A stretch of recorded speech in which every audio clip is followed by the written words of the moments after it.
Hello friends, आज हम इस वीडियो में सीटेट कक्षा 6 to 8 पेपर 2 9 दिसंबर 2018 को हुए एग्ज़ाम में सामाजिक अध्ययन से पूछे गए महत्वपूर्ण प्रश्नों को हल करेंगे। सेट नंबर मेरा है 10। इससे पहले ऑलरेडी हमने 9 सेट करा रखा है, उसका लिंक डिस्क्रिप्शन में दिया हुआ है, जाकर उसे आप देख सकते हैं।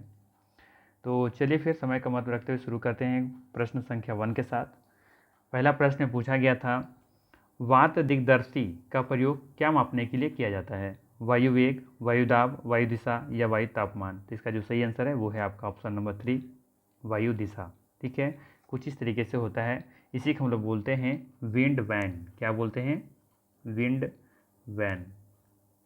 तो अगर आपको वात दिग्दर्शी की जगह पर विंड वैन देखने को मिले तो भी यही समझना है कि यही होता है। ये एक दिशा को बताता है, जिस दिशा में हवा चल रही होती है उसका कुछ आकृति उसी तरफ मुड़ जाता है, तो हमें पता चल जाता है कि ये किस दिशा में हवा चल रही है। ठीक है, तो ये दिशा का पता करने के लिए हम लोग वात दिग्दर्शी का प्रयोग करते हैं। ठीक है, तो ऑप्शन नंबर यहाँ पर 3 बिल्कुल सही है।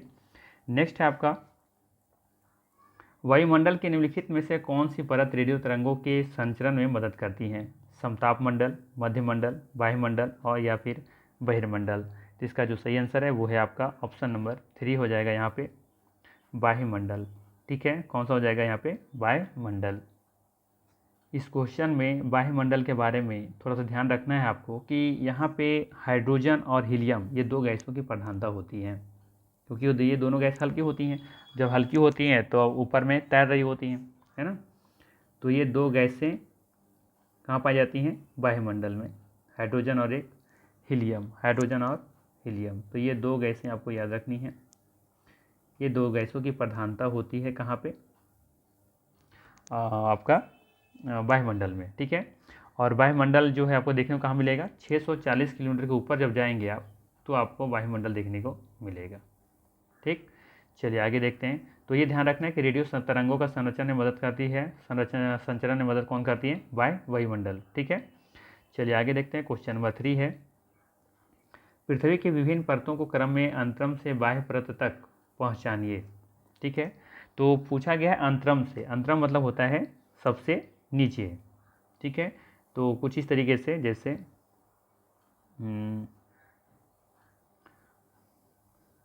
इस तरह से कुछ आकृति मान लेते हैं।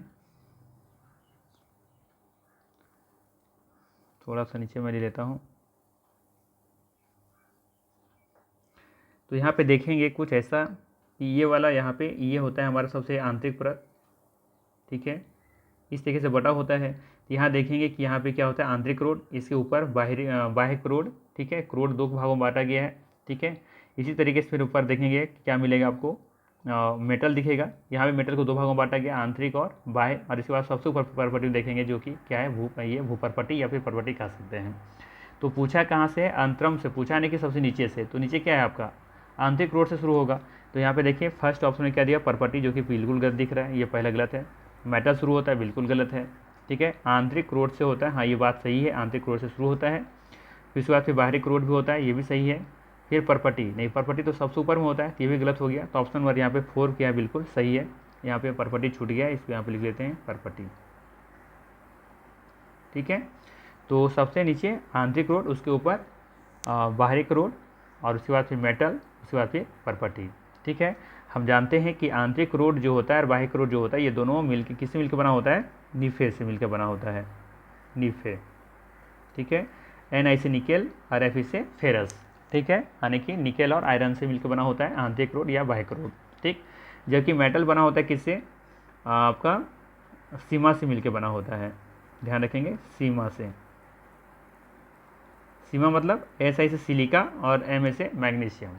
ठीक है, जबकि जो प्रॉपर्टी होता है वो मिलकर बना होता है आपका सियाल से, सियाल।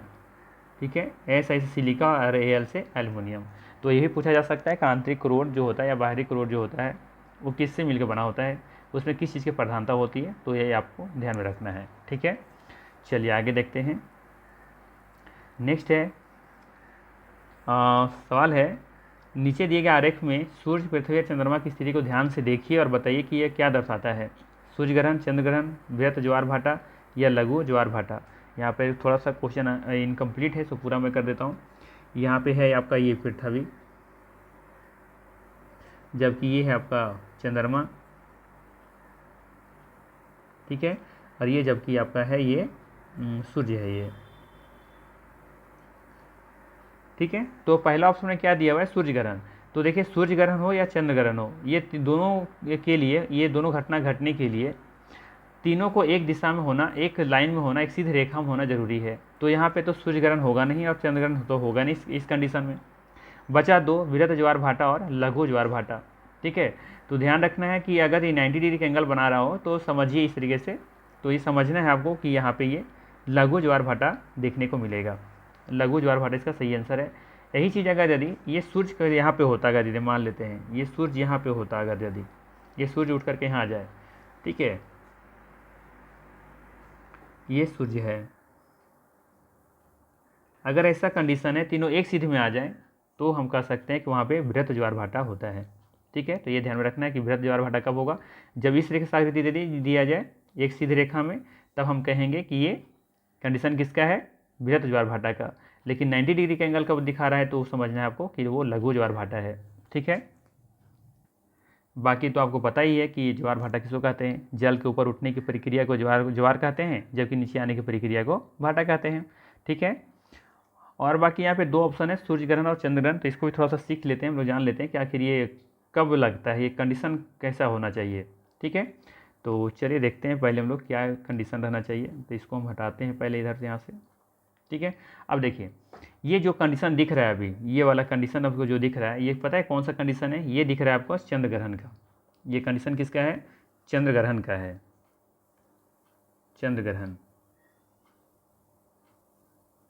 अर्थात हम कह सकते हैं कि जब चंद्रमा और सूर्य, जब चंद्रमा और सूर्य के बीच में क्या आ जाए, पृथ्वी आ जाए, जब सूर्य और चंद्रमा के बीच में पृथ्वी आ जाए तो उसे हम लोग चंद्र ग्रहण कहेंगे, ठीक है। याद रखना है आपको, जब सूर्य और चंद्रमा के बीच में पृथ्वी आ जाए तो उसे चंद्र ग्रहण कहेंगे।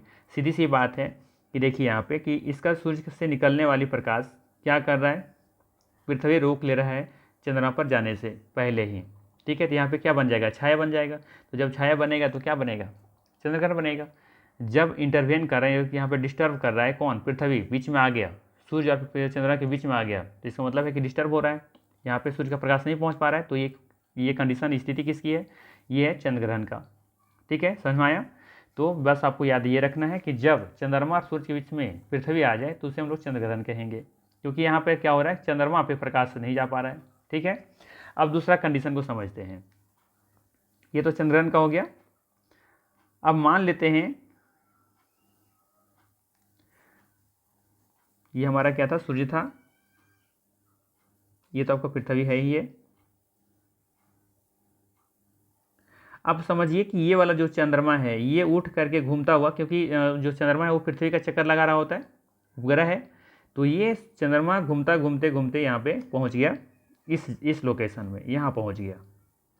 अब क्या होगा यहाँ पे, अब यहाँ पे ये होगा कि सूर्य से निकलने वाली प्रकाश, ठीक है, सूर्य से निकलने वाली प्रकाश अब कौन रोक ले रहा है, ये चंद्रमा,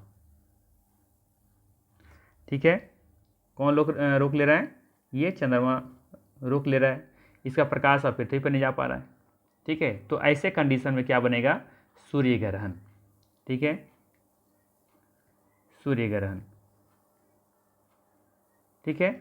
अब ये सूर्य ग्रहण कहलाएगा, क्योंकि पृथ्वी पर अब सूर्य हमको दिख नहीं रहा है।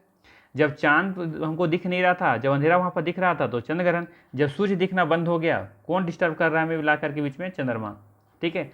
तो हमें सूर्य जब नहीं दिख रहा है तो सूर्य ग्रहण, जब हमें चांद नहीं दिख रहा है तो चंद्र ग्रहण। ये स्थिति कब बनेगी, तो चंद्र ग्रहण स्थिति तब बनेगी जब चंद्रमा और सूर्य के बीच में पृथ्वी आ जाए, और फिर सूर्य ग्रहण की स्थिति तब बनेगी जब पृथ्वी और सूर्य के बीच में चंद्रमा आ जाए। तो ऐसी स्थिति में क्या बनेगा, सूर्य ग्रहण बनेगा, ठीक है। तो ये दोनों कंडीशन समझ में आना है, और ये तीनों, ये पॉसिबल तभी है जब तीनों एक सिद्ध में होंगे। और ऐसी कंडीशन देखेंगे कि ये वृत्त ज्वार भाटा आता है जब तीनों एक सिद्ध में होते हैं, ठीक है। और बाकी आगे क्लास में फिर कभी मौका मिलेगा तो मैं बताऊंगा कि चंद्रग्रहण में कई तरह के लगते हैं, है ना, आंशिक चंद्रग्रहण कब लगते हैं, पूर्ण चंद्रग्रहण कब लगते हैं, तो इसमें कंडीशन बनता है। फिलहाल आप इतना याद रखें, ठीक है, कि सूर्य ग्रहण क्या होता है, चंद्रग्रहण क्या होता है, ठीक है। चलिए आगे देखते हैं क्वेश्चन नंबर 5 क्या है। क्वेश्चन नंबर 5 है, जब नदी मैदान में प्रवेश करती हैं तो यह मुड़ जाती हैं और बड़े मोड़ बनाकर बहती हैं, जो कहलाता है तटबंध, विसर्प, बाढ़ का मैदान या चाप झील। तो इसका जो सही आंसर है वो है आपका ऑप्शन नंबर 2 यानी कि विसर्प। ठीक है, नदियाँ जब इस तरह से करके बहती हैं, ठीक है, ये तो मैं बना देता हूँ इस तरीके से, तो ये क्या कहलाती हैं, विसर्प कहलाती हैं। तो जब नदी मैदान में प्रवेश करती हैं, प्रवेश करने के बाद ये मुड़ जाती हैं, कुछ इस तरह से मुड़ती हैं और बड़े मोड़ बना करके, बड़े मोड़ इस तरह से मोड़ बना करके जब बहती हैं तो इसे क्या कहते हैं, विसर्प कहते हैं। और इसी तरह के नदियाँ जब विसर्प बहती हैं तो आगे चल करके क्या होती हैं, गोखुर झील का निर्माण भी होता है। कैसे, जैसे इस तरीके से इस तरह से बह रही हैं कभी, तो मान लेते हैं कि ये नदियाँ यहाँ पहले इधर से बह रही थी, इधर से आ रही थी, तो ये नदियाँ कभी क्या होगा कि तेज़ बहाव की वजह से ये इधर से पार ही, इधर से ही शॉर्टकट अपना ले रास्ता, तो ये क्या होगा, ये अब यहाँ पे एक झील का निर्माण हो जाएगा, तो इसी को लोग क्या बोलेंगे, गोखुर झील। ठीक है, चलिए आगे देखते हैं क्वेश्चन नंबर 6 में क्या है। क्वेश्चन नंबर है, निम्नलिखित में से कौन सा ऊर्जा गैर परंपरागत स्रोत है। ऑप्शन है ईंधन, सौर ऊर्जा, प्राकृतिक गैस और कोयला। ठीक है, तो देखिए आप लोग कभी कभी बहुत सारे ऐसे स्टूडेंट होंगे जिन्हें भूल जाते होंगे कि गैर परंपरागत स्रोत क्या होते हैं या परंपरागत स्रोत क्या होते हैं, और इस तरीके से ऑप्शन दिए हुए हैं, तो कन्फ्यूज, आपको टेंशन नहीं लेने की ज़रूरत नहीं है। ठीक है, आपको याद भी नहीं है अगर ये गैर परंपरागत क्या होता है या फिर परंपरागत क्या होता है, नहीं भी याद है कोई दिक्कत नहीं है। सिंपल सा लॉजिक आपको ये अपनानी है कि 4 ऑप्शन में से 3 ऑप्शन को देखना है कि कौन एक जैसे हैं और कौन एक बिल्कुल डिफरेंट है, बस इतनी से काम करना है आपको। तो यहाँ पे देखिए जरा सा ढूंढिए कि कौन एक अलग दिख रहा है। जैसे ईंधन, ठीक है, ईंधन है, सौर ऊर्जा है, और फिर क्या है आपका प्राकृतिक गैस है, कोयला है। ठीक है, तो देखेंगे यहाँ पे कि ईंधन भी खत्म होने वाला चीज़ है, प्राकृतिक गैस भी खत्म होने वाला चीज़ है, और कोयला भी खत्म होने वाला चीज़ है, लेकिन सौर ऊर्जा देखेंगे ये खत्म होने वाला चीज़ नहीं है। तो ये 4 में से 3 बिल्कुल देखेंगे कि अलग है, एक सौर ऊर्जा इन तीनों में से अलग है। तो हम कह सकते हैं यहाँ पे गैर परंपरागत स्रोत कौन सा है, इसमें सौर ऊर्जा है। तो ऑप्शन नंबर यहाँ पे 2 बिल्कुल सही हो जाएगा, आपको कहीं कोई रटने की जरूरत नहीं पड़ेगी। ठीक है, लेकिन फिर भी अगर इसका डिफिनेशन आपको जानना है तो ये जाने कि ऊर्जा के ऐसे स्रोत जिनका इस्तेमाल मानव द्वारा बार बार किया जा सकता है गैर परंपरागत ऊर्जा के स्रोत कहे जाते हैं। तो देखिए उस सौर ऊर्जा क्या है, बार बार प्रयोग कर रहे हैं उसका हम। ठीक है, तो सिंपल सा गैर परंपरागत स्रोत का डिफिनेशन याद रखना है कि ऊर्जा के ऐसे स्रोत जिनका इस्तेमाल मानव द्वारा बार बार किया जा सकता है गैर परंपरागत स्रोत कहे जाते हैं, जबकि गैर परंपरागत स्रोतों के दायरे में सौर ऊर्जा आता है। ठीक है, यहाँ पे लिख देता हूँ मैं सौर ऊर्जा। ठीक है, सौर ऊर्जा हो गया आपका, पवन ऊर्जा, ठीक है, और जल विद्युत हो गया आपका,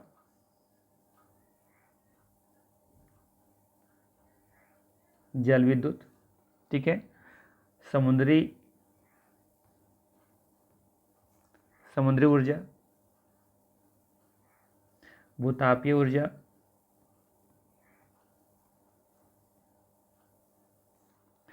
ठीक है, ये सभी चीज़ें जितने भी हमने लिखा है यहाँ पे ये सभी गैर परंपरागत के स्रोत हैं। ठीक है, जनरली इतने ही है, इसके अलावा एक दो और होंगे तो हाँ, जैसे कि एक और है बायोगैस, याद आया बायोगैस। ठीक है, ये सभी गैर परंपरागत के स्रोत हैं। तो अगर ये सब चीज़ें याद नहीं भी है तो मैंने जो कॉन्सेप्ट दिया उसको आप याद रखें, निश्चित तौर पर आपका क्वेश्चन सही होकर क्या आएगा। ठीक है, चलिए आगे देखते हैं क्वेश्चन नंबर 7 क्या है। विशेष रूप से निर्मित टैंकों और तालाबों में मछली का प्रजनन कहलाता है। विशेष रूप से एक निर्मित टैंक में हम लोग क्या करते हैं कि या फिर कोई तालाब में मछली का प्रजनन करते हैं, उसे क्या कहते हैं, सेरिकल्चर, विटीकल्चर, हॉर्टिकल्चर या पिसिकल्चर। तो इसका जो सही आंसर है वो है आपका पिसिकल्चर। ठीक है, क्या हो जाएगा यहाँ पे, पिसिकल्चर। ठीक है, अब मछली प्रजनन का को हम लोग क्या कहते हैं यहाँ पे, पिसिकल्चर कह रहे हैं। ठीक है, जबकि हॉर्टिकल्चर बागवानी से संबंधित है। ठीक है, सेरिकल्चर आपका रेशम से संबंधित है, रेशम का उत्पादन से, जबकि विटीकल्चर आपका अंगूर से संबंधित है। ठीक है, एक और होता है फ्लोरिकल्चर जो फूलों के अध्ययन से संबंधित होता है। ठीक है, तो बहुत सारे कल्चर्स होते हैं। चलिए आगे देखते हैं, नेक्स्ट है क्वेश्चन नंबर 8। स्थल का एक संकरा भाग जो दो बड़े स्थलीय भागों को एक दूसरे से जोड़ता है उसे क्या कहते हैं। ठीक है, जल संधि, स्थल संधि, द्वीप या खाड़ी। ठीक है। तो द्वीप तो होगा नहीं, क्योंकि द्वीप किसको कहते हैं? द्वीप तो कहते हैं कि यहाँ पे चारों तरफ पानी है और यहाँ पे बीच में एक स्थल है, तो चारों तरफ से अगर घिरा है जल से तो उसको द्वीप कहते हैं, है ना। तो द्वीप तो होगा नहीं, इसको तो ऐसे हटा दीजिए आप। बच गया एक जल संधि और एक स्थल संधि और एक खाड़ी, ठीक है। तो यहाँ पे देखेंगे कि इसका जो सही आंसर है वो है आपका ऑप्शन नंबर 2 स्थल संधि, ठीक है। क्या है? स्थल संधि है। कहता है स्थल का एक संकरा भाग जो दो बड़े स्थलीय भागों को एक दूसरे से जोड़ता है। जिसे मान लेते हैं कि कुछ इस तरीके से, ठीक है, थोड़ा सा कुछ उस तरीके से बना देता हूँ मैं, कुछ इस तरीके से। और इधर मान लीजिए कि इधर पानी है, क्या है इधर ये पूरा वाटर बॉडी है, ठीक है ना। तो ये संकीर्ण एरिया जो आप देख रहे हैं, है ना, तो ये संकीर्ण एरिया को क्या कर रहा है, इस स्थल से इस स्थल को जोड़ रहा है। तो ये जोड़ने का काम क्या कर रहा है यहाँ पे, इसको हम लोग क्या कहते हैं? स्थल संधि कहते हैं, ठीक है। यही चीज़ इसका उल्टा कर दीजिए आप। अब मान लीजिए कि इधर वाला एरिया जो है वो है आपका स्थल, क्या है इधर? अब इधर हो गया आप स्थल, इधर भी स्थल हो गया आपका, ठीक है। और ये वाला बॉडी जो है ये वाला है जल है, ठीक है, इधर भी जल है। तो अब ये दोनों तरफ स्थल है और ये संकीर्ण पट्टी जल के माध्यम से इस जल संधि को और इस जल संधि को क्या कर रहा है? जोड़ने का काम कर रहा है, ठीक है। तो उसे हम लोग कहेंगे जल संधि, ठीक है। जस्ट अपोजिट उसका स्थल संधि होगा और जस्ट उसका अपोजिट जल संधि होगा, ठीक है। तो ये बस ध्यान रखना है आपको कि ये वाला क्षेत्र क्या है, ये इंपॉर्टेंट है। सबसे ज़्यादा इंपॉर्टेंट क्या है आपका? ये वाला क्षेत्र।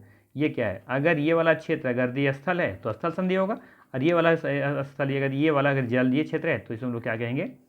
जल संधि कहेंगे, ठीक है। तो जल से अगर एक दूसरे को कनेक्ट कर रहे हैं तो जल संधि, और स्थल से एक दूसरे को कनेक्ट कर रहे हैं संकीर्ण पट्टी, तो उसको हम लोग स्थल संधि कहेंगे, ठीक है। चलिए आगे देखते हैं नेक्स्ट क्या है। क्वेश्चन नंबर 9 है, स्थानीय समाचार पत्र से मौसम की जानकारी का संग्रह किस प्रकार का होता है? स्थानीय समाचार पत्र से मौसम की जानकारी का संग्रह किस प्रकार का होता है? प्राथमिक, द्वितीयक, तृतीयक या प्राथमिक और तृतीयक दोनों, ठीक है। तो इसका जो सही आंसर है वो है आपका ऑप्शन नंबर 2 द्वितीयक आंकड़ा, ठीक है। सिंपल सा आपको याद ये रखना है, मैं बता देता हूँ कि प्राथमिक आंकड़ा किसको कहेंगे, द्वितीयक आंकड़ा किसको कहेंगे, तृतीयक आंकड़ा किसको कहेंगे। जैसे हमने क्या किया कि एक स्कूल में गए, ठीक है, एक स्कूल में पहुँचे और यहाँ पे जितने भी स्टूडेंट थे सभी का हमने क्या किया कि इस सभी का हाइट माप करके हाइट को मापा और मैंने एक डायरी में नोट किया, ठीक है। तो ये मेरे लिए क्या हो जाएगा, ये प्राथमिक डाटा है, मेरे लिए क्या है, ये प्राथमिक डेटा हो जाएगा, ठीक है। अब इसका कोई अगर इसका इस्तेमाल कोई और संस्था कर रही है, कोई और यूज कर रहा है इसका, इसी को कोई और यूज कर रहा है तो ये क्या कहलाएगा? द्वितीयक डेटा कहलाएगा, ठीक है। तो इस तरीके से आपको याद रखना है कि प्राथमिक और द्वितीयक क्या है, ठीक है। अब इसी को किसी और व्यक्ति को फिर इस्तेमाल कर रहा है तो वो क्या कहलाएगा? तृतीयक आंकड़ा कहलाएगा। तो प्राथमिक क्या होता है? अब इसी में आप बता सकते हैं कि ज़्यादा जो रिलेबल होता है, जो ज़्यादा विश्वसनीय होता है, वो कौन सा डेटा हो सकता है मेरे लिए? वो हो सकता है प्राथमिक डेटा, ठीक है। आप जनगणना देखते हैं, न्यूज़पेपर पढ़ते हैं, ये सभी क्या है? ये सभी हमारे लिए द्वितीयक डेटा है, क्योंकि वो डेटा किसी और ने कोई कलेक्ट किया और वो डेटा मुझे पढ़ने को मिल रहा है। तो जो डेटा उसमें से जो दिया गया है वो डेटा क्या लगता है कि मेरे लिए उचित है? हो भी सकता है, नहीं हो सकता है, डेटा गलत भी हो सकता है, सही हो सकता है। जैसे न्यूज़पेपर में जो भी है क्या लगता है कि सभी डेटा जो छापे गए हैं सही होंगे? जरूरी तो नहीं है। तो वो डेटा सही भी हो सकता है, गलत भी हो सकता है। तो लेकिन जो प्राथमिक डेटा है वो बिल्कुल सही होगा, क्योंकि जिसने जा करके सर्वेक्षण किया, जो उसने रिपोर्ट तैयार की, उसको तो सब कुछ पता है कि किसमें कितनी सच्चाई है, ठीक है। अब उसी न्यूज़पेपर के माध्यम से हमने क्या किया, एक नोट्स बनाया। तो अब ये हमारे जो नोट्स हमने बनाया ये क्या कहलाएगा? तृतीयक आंकड़ा कहलाएगा, क्योंकि हमने एक नोट्स से एक जो न्यूज था वो हमारे लिए द्वितीयक था और द्वितीयक से मैंने फिर उसमें हमने नोट्स तैयार किया तो हमारे लिए तृतीयक डेटा हो जाएगा, ठीक है। लेकिन भरोसेमंद कौन सा होता है? हमेशा प्राथमिक डेटा होता है, ये ध्यान में आपको रखना है। सवाल में पूछा जा सकता है कि इनमें से कौन सबसे ज़्यादा विश्वसनीय होता है, तो प्राथमिक डेटा होता है, क्योंकि वो डायरेक्टली हम उससे चीज़ों को हम लोग क्या करते हैं, विश्लेषण करके और जो बात विचार करके मतलब लेते हैं डेटा, तो इसलिए वो क्या होता है, ज़्यादा रिलायबल होता है, ठीक है ना। चलिए आगे देखते हैं। क्वेश्चन नंबर 10 क्या है, निम्नलिखित में से कौन सा महाद्वीप आकार में सबसे छोटा है, ठीक है। निम्नलिखित में से कौन सा महाद्वीप आकार में सबसे छोटा है? ऑप्शन है ऑस्ट्रेलिया, दक्षिण अमेरिका, अफ्रीका या यूरोप। तो इसका जो सही आंसर है वो है आपका ऑप्शन नंबर 1 ऑस्ट्रेलिया, ठीक है। ऑस्ट्रेलिया सबसे छोटा महाद्वीप है, ठीक है। यहाँ पे बात करें कि सबसे बड़ा महाद्वीप कौन सा है, तो वो है एशिया महाद्वीप। ठीक है, आपको याद रखना है कि सबसे बड़ा महाद्वीप पूछे तो आपको बताना है एशिया महाद्वीप। ठीक है, इसके बाद कौन है, इसके बाद है अफ्रीका। ठीक है, इसके बाद आपको याद रखना है उत्तरी अमेरिका। इसके बाद दक्षिण अमेरिका, दक्षिणी अमेरिका।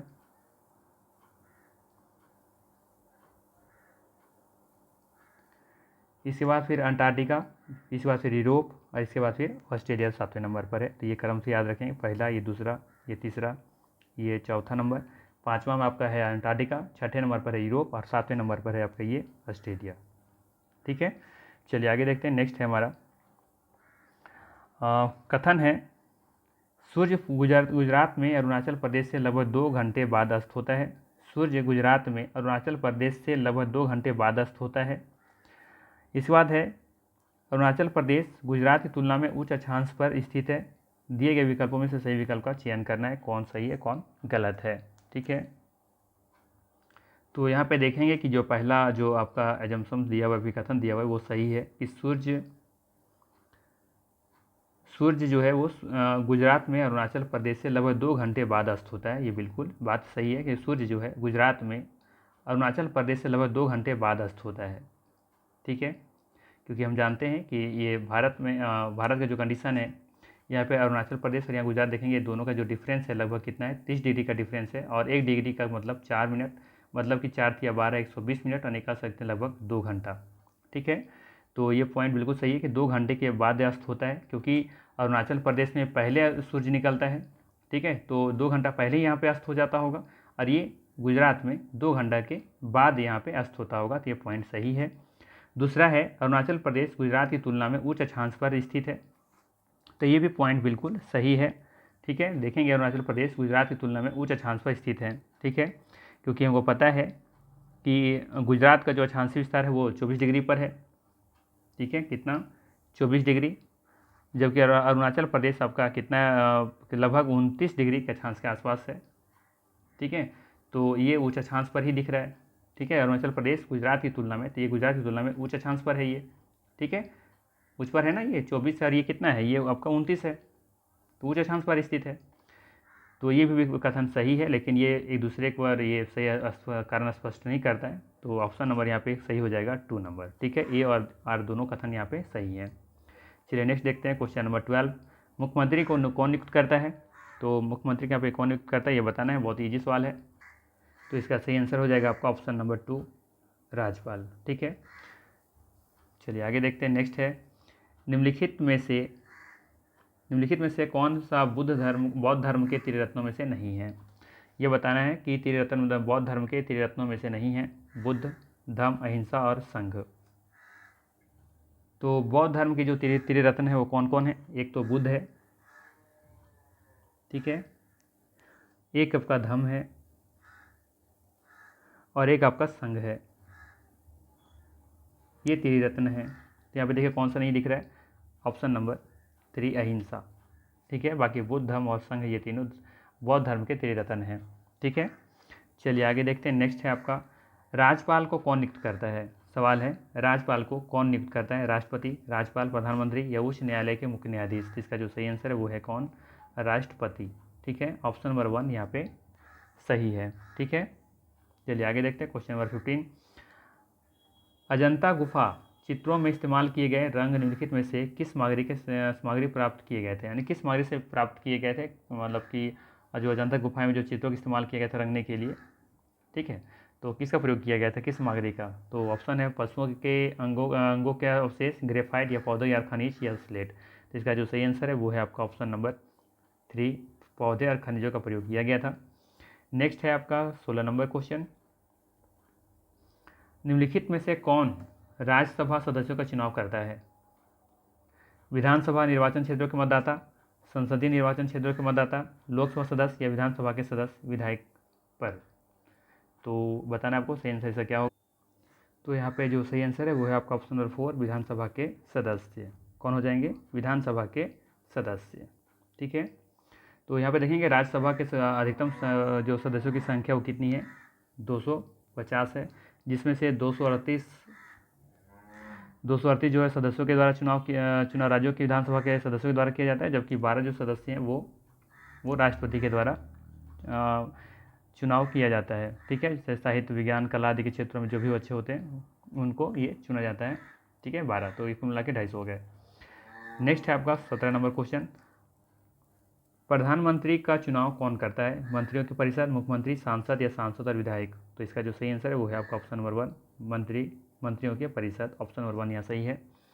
नेक्स्ट है, भारत द्वारा निम्नलिखित में से किस शासन प्रणाली को अपनाया गया था? संसदीय और एकात्मक, राष्ट्रपति और संघीय, राष्ट्रपति और एकात्मक, संसदीय या फिर संघीय? तो इसका जो सही आंसर है वो है आपका ऑप्शन नंबर 4, संसदीय और संघीय। ठीक है, ऑप्शन नंबर 4 यहाँ पे सही है। नेक्स्ट है, निम्नलिखित में से किसको भारत का पहला नागरिक कहा जाता है? प्रधानमंत्री, मुख्यमंत्री, भारत के मुख्य न्यायाधीश या राष्ट्रपति? इसका जो सही आंसर है वो है आपका राष्ट्रपति। राष्ट्रपति को भारत का पहला नागरिक कहा जाता है। नेक्स्ट है, सबसे पुरानी पांडुलिपि लिखी गई थी, किस पर लिखी गई थी? ताड़पत्र पर, कागज पर, पत्रों पर या फिर लकड़ी पर? तो हम सभी को पता है किस पर लिखा गया था, ताड़पत्रों पर। ऑप्शन नंबर 1 यहाँ पे सही है। नेक्स्ट है 21 नंबर, मानव इतिहास में निम्नलिखित में से कौन सी अवधि काल सबसे लंबी है? पूरा पाषाण काल, मध्य पाषाण काल, नवपाषाण काल, महापाषाण काल? अगर इनमें से कोई कन्फ्यूजन होता है कि पूरा पाषाण काल क्या है, मध्य पाषाण काल क्या है, तो मेरा हिस्ट्री का जो महेश वर्णवाल कुमार की जो मैंने वहाँ पे सेट करवा रहा हूँ, उसका जो पहला वीडियो है उसको ज़रूर देखें आप, निश्चित तौर पर सब सारा कन्फ्यूजन दूर हो जाएगा आपका। ठीक है, तो यहाँ पे देखेंगे जो सही आंसर होगा इसका आपका, तो इसका आंसर हो जाएगा आपका पूरा पाषाण काल। ठीक है, ऑप्शन नंबर 1 यहाँ पे सही हो जाएगा। ठीक है, पूरा पाषाण काल, यहाँ पे ऑप्शन 1 कर लीजिए इसको, जो 1 है। ठीक है, चलिए नेक्स्ट है 22 नंबर, नीचे दिए गए कथनों ए और बी को पढ़िए और सही उत्तर का चयन कीजिए। पहला ऑप्शन है, मेहरगढ़ पाकिस्तान के बोलन दर्रे के पास एक उपजाऊ मैदान में स्थित है, यहाँ खेती और पशुपालन के साक्ष्य पाए जाते हैं। तो बताना है कौन सा सही है। दोनों सही है, दोनों गलत है, एक सही एक गलत है। ठीक है, तो यहाँ पे देखेंगे इसका जो सही आंसर है वो है आपका, यहाँ पे दोनों का दोनों क्या है, सही है। ए और बी दोनों का यहाँ पे सही है, अर्थात मेहरगढ़ पाकिस्तान के बोलन दर्रे के पास एक उपजाऊ मैदान स्थित है और यहाँ खेती और पशुपालन के साक्ष्य भी पाए जाते हैं। नेक्स्ट है 23 नंबर, भारत के निम्नलिखित राज्यों में से किस एक राज्य में हड़प्पा सभ्यता के नगर सबसे बड़ी संख्या में मिले हैं? पंजाब, गुजरात, हरियाणा या जम्मू कश्मीर? तो इसका जो सही आंसर है वो है आपका गुजरात। ऑप्शन नंबर यहाँ पर 2 सही है। नेक्स्ट है 24 नंबर, अनुसूचित जातियों के लिए कितने संसदीय निर्वाचन क्षेत्र आरक्षित हैं? 48, 47, 84 या फिर 74? इसका जो सही आंसर है वो है आपका 84। ऑप्शन नंबर यहाँ पे आगे पीछे यहाँ भी ऑप्शन हो गया है, यहाँ 2 कर लीजिए, यहाँ पे 3 कर लीजिए। तो ऑप्शन नंबर यहाँ पे 3 क्या है, सही है। नेक्स्ट है 25 नंबर, भारत में अस्पृश्यता प्रथा के कारण निम्नलिखित में से किस मौलिक अधिकार का उल्लंघन किया जाता है? समानता का अधिकार, स्वतंत्रता का अधिकार, शोषण के विरुद्ध अधिकार, संवैधानिक उपचारों का अधिकार? तो इसका जो सही आंसर है वो होगा आपका ऑप्शन नंबर 1 यहाँ पे सही हो जाएगा। ठीक है, समानता का अधिकार का उल्लंघन होता है और हम जानते हैं कि भारतीय संविधान के अनुच्छेद 17 में अस्पृश्यता का निषेध किया गया है और अस्पृश्यता के उल्लंघन के लिए इसमें दंडनीय अपराध का भी घोषित किया गया है। ठीक है, चलिए नेक्स्ट देखते हैं 26 नंबर क्वेश्चन में क्या है। भारत के संविधान के अनुसार निम्नलिखित में से कौन सा मौलिक अधिकार नहीं है? शिक्षा का अधिकार, शोषण के विरुद्ध अधिकार, धर्म की आज़ादी का अधिकार, संपत्ति का अधिकार? तो हम सभी को पता है इसका आंसर क्या होने वाला है, 4, संपत्ति का अधिकार को हटा दिया गया। पहले था लेकिन इसको हटा दिया गया है। देखेंगे कि भारतीय संविधान द्वारा प्रदत्त सभापति के अधिकार को 44वें संविधान संशोधन के माध्यम से संपत्ति के मौलिक अधिकार को क्या किया गया था, समाप्त कर दिया गया था। ठीक है, तो ये ध्यान में रखना है, 44वें संविधान संशोधन के अंतर्गत संपत्ति के अधिकार को हटा दिया गया है। नेक्स्ट है 27 नंबर, ऋग्वेद मूल रूप से निम्नलिखित में से किस भाषा में रची गई थी? ब्राह्मी, पाली, प्राकृतिक या संस्कृत? इसका जो सही आंसर है वो है आपका ऑप्शन नंबर यहाँ पे इसको 3 कर लीजिए, ये 4 है, यानी कि ऑप्शन नंबर यहाँ पे 4 सही है। ठीक है, और इसमें ध्यान रखना है कि इसमें ऋग्वेद में कितने मंडल हैं। इसमें कुल मंडलों की संख्या 10 है, जबकि सूक्त कितने हैं, 1028। ठीक है, चलिए आगे देखते हैं नेक्स्ट क्वेश्चन में क्या है। भारत का वर्तमान राष्ट्रपति कौन है? और यहाँ पे थोड़ा सा ऑप्शन थोड़ा सा आगे पीछे हो गया है, यहाँ पे इसको वर्तमान इसको हटा दीजिए। ठीक है, और यहाँ पे कर देता है मैं भारत का वर्तमान लोकसभा। ठीक है, वर्तमान लोकसभा 2014 के बाद, ठीक है, के बाद है, क्या है, 13वीं, 14वीं, 15वीं या 16वीं। तो देखेंगे इसका जो सही आंसर हो जाएगा वो हो जाएगा ऑप्शन नंबर 4, ये 16वीं है। ठीक है, तो सवाल ये था कि वर्तमान जो लोकसभा है 2014 के बाद वाला, यानी कि जिसका जो 14 से 19 तक है, ये 16वीं लोकसभा का है। ठीक है, अभी हाल में जो अभी जो 2023 में 2024 में जो भी इलेक्शन होंगे वो 17वीं लोकसभा चुनाव होगा। ठीक है, सॉरी थोड़ा सा यहाँ पर फिर से करेक्शन कर लीजिए। ये देखेंगे यहाँ पे 2014 से लेकर के जो 2019 है ना, ये आपका 16वीं होगा। ठीक है, जबकि 2019 से लेकर के 2023 ये 17वीं लोकसभा चुनाव होगा। और अभी जो प्रेजेंट में भी जो होने वाला है 2023 से लेकर के आपका ये 2000